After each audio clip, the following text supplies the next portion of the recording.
Fish Venkat గారు తెలుసా మీ అందరికీ? అందరికీ తెలుసు. ఫిష్ వెంకట్ గారు తెలియకపోవడం ఏంటి. కానీ నిజంగా చెప్పాలంటే ఎప్పటినుంచో ఉన్నాడు ఇండస్ట్రీలో.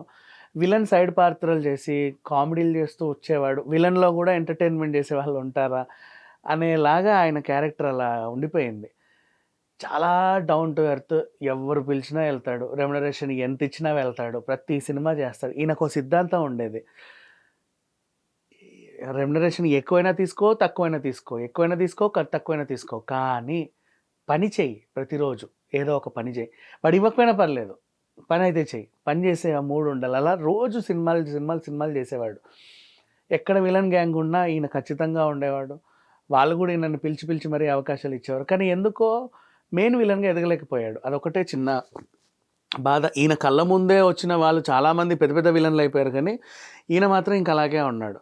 But is a very good actor. అందరికీ తెలుసు. చాలామందికి ఇష్టం. అంటే విలన్లను కూడా ఇష్టపడే వాళ్ళు ఎవరైనా ఉంటారు అంటే ఈయన్ని ఇష్టపడే వాళ్ళే ఎక్కువ మంది ఉంటారని చెప్పుకోవచ్చు. ఇట్లా చాలా సినిమాలు చేశాడు. ఆర్థికంగా కూడా బాగానే ఉంటారు ఇలాంటి వాళ్ళు అనుకుంటారు కానీ వాళ్ళు ఎంతో కొంత తీసుకుంటారు. మెయిన్ కోట్ల రెమ్యునరేషన్ అయితే తీసుకోరు. అలా డిమాండ్ చేస్తే అవకాశాలు రావేమో అని ఫీల్ అయ్యి ఎంత ఇస్తే అంత తీసుకొని ప్రతి సినిమా చేసేవాళ్ళు అనమాట. ఒక అసిస్టెంట్ని కూడా పెట్టుకోడు. ప్రొడక్షన్ ఎక్కడుంటే అక్కడ కూర్చొని తింటాడు. చాలా నీట్‌గా లొకేషన్‌లు ఈయన వల్ల ఎవరికీ ఇబ్బంది ఉండదు. ఒకటి గుర్తుపెట్టుకోండి, ఏదైనా ఒక యాక్టరు చాలా సినిమాలు చేశాడు అంటే దాని అర్థం ఒకటే, అతని వల్ల లొకేషన్‌లో ఎవరికీ ఏ ఇబ్బంది లేదు అని అంతే. సో చాలామంది క్యారెక్టర్లు ఇస్తానే ఉంటారు, పిలుస్తానే ఉంటారు. కాకపోతే అలాంటి ఆయనకు ఒక సమస్య వచ్చింది. డాక్టర్ దగ్గరికి వెళ్తే డయాలిసిస్ చేయాలి అని ఆయనకు అదేంటో కూడా తెలియదు. పెద్దగా చదువుకోలేదు. డయాలిసిస్ అంటే ఏంటి తెలియదు. అంటే 2 కిడ్నీలు ఫెయిల్ అయ్యాయండి మీకు అని చెప్పారు. ఓహ్! అవునా? అయ్యయ్యో! అయ్యో! ఏం చేస్తే బాగుంటుంది? ఇంకేం చేస్తే బాగుంటుంది? డయాలిసిసే చేయాలి. సంవత్సరంన్నర నుంచి నిమ్స్‌లో డయాలిసిస్ చేయించుకున్నాడు. డబ్బులు లేక ప్రైవేట్ హాస్పిటల్‌లో చేయించుకోలేక గాంధీ హాస్పిటల్‌కెళ్ళి ఏదో చేయించుకున్నాడు. కాలికి అంటే వీళ్ళు ఎప్పుడు విలన్ పాత్రలే కదా ఎక్కువ చేసేది. మామూలుగా ఎలా పడితే అలా నడుస్తానే ఉంటారు చెప్పులు లేకుండా. ఒకసారి కాలుకి చిన్న గాయమైంది.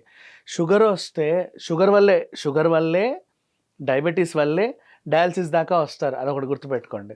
కాళ్ళు అంతలా వాస్తాయి. ఇంతలా గట్టిగా. దాన్ని మనం వేలుతో ఇలా నొక్కినా కూడా చలనం ఉండదు వాళ్ళకి. ఒక టైప్ ఆఫ్ చీమ్ నిండిపోయి ఉంటది. భయంకరంగానే ఉంటారు మనుషులు. నేను చాలామందిని చూసా డయాలిసిస్ పేషెంట్స్‌ని. సో, ఒక చిన్న పుండు తగిలిన అది తగ్గవు అంత వెంటనే. ఏళ్ల తరబడి అలాగే ఉంటాయి. దాన్ని రోజు క్లీన్ చేస్తా ఉంటారు. ఇంజెక్షన్స్ యేసుకుంటారు. డయాలిసిస్ అంటే రోజుకి కిడ్నీలు చేసే ఫంక్షన్‌ని పైప్ ద్వారా రోజు ప్యాకెట్ ఎక్కించడం, ప్యాకెట్ దించడం. అలా యూరిన్ సంబంధించినవన్నీ వెళ్ళిపోతూ ఉంటాయి, ఇంప్యూరిటీస్ అన్నీ. ఇలాంటి సిట్యుయేషన్‌ని ఆయన ఫేస్ చేస్తా వచ్చాడు. ఇప్పుడు కాళ్ళు పూర్తిగా వాచిపోయాయి. ఆపరేషన్ చేయాల్సిన పరిస్థితి. చేసినా సరే నిలబడతానో లేదో అన్న పరిస్థితి. కిడ్నీలు 2 లేవు. డయాలిసిస్ మీద ఉన్నాడు. స్తోమత ఉన్నంత వరకు ఎంత ప్రభుత్వ ఆసుపత్రిలో డయాలిసిస్‌కెళ్ళినా కూడా మనకంటూ కొంత ఖర్చు ఉంటది. ఎంతో కొంత. డయాలిసిస్‌కి ఇంకా భారీ ఖర్చులే ఉంటాయి. మందులు కొనుక్కోండి, వైద్యం ఏం చేస్తా ఉంటారు. ఆ మందులకైనా చాలా ఎక్కువ డబ్బులవుతాయి యాక్చువల్‌గా. సో, ఈ రకంగా ఆయన కోలుకోవడానికి చాలా టైం పడతది. పాపం దయనీయ పరిస్థితిలో ఉన్నాడు. ఇంట్లో తిండి లేదు.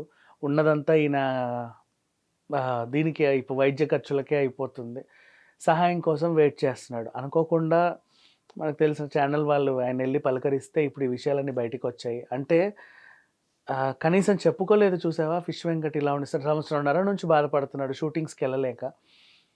అన్ని సినిమాల్లో కనపడేవాడు. ఎవ్వరికీ తెలీదు. చాలామంది ఇంతే. ఎవరు చేస్తారులే ఈ రోజుల్లో సహాయం అని చెప్పేసి, ఉన్నంత కాలం పనిచేసాం కదా! ఎంతో కొంత వెనకేసుకున్నాం కదా! వాటితో పాటు సర్దుకుందాంలే అనుకునే ఆర్టిస్టులు బోలెడంతమంది ఉన్నారు. నిన్న పావుల శ్యామల కూడా ఏదో వ్యాధితో బాధపడుతుంది. ఆవిడ గురించి కూడా విన్నాం మనం. సో, ఫిష్ వెంకట్ గారికైతే కిడ్నీలన్నీ లేవు. చాలా దయనీయ స్థితిలో ఉన్నారు. ఎవరైనా సరే దాతలు ముందుకొచ్చి మంచి వైద్యం అందిస్తే ఈయన తిరిగి సేమ్ ఇదే ప్రాబ్లమ్ మీకు 'జబర్దస్త్'లో పంచప్రసాద్‌కి ఒకసారి వచ్చింది. వాళ్ళందరూ ఇనిషియేట్ తీసుకొని అతనికి సహాయం చేశారు. ఆయన ఇప్పుడు బానే ఉన్నాడు. సో, ఆ విధంగా మనం ఫిష్ వెంకట్ గారిని కూడా కాపాడుకోవచ్చేమో అని అనిపించింది. Thank you so much.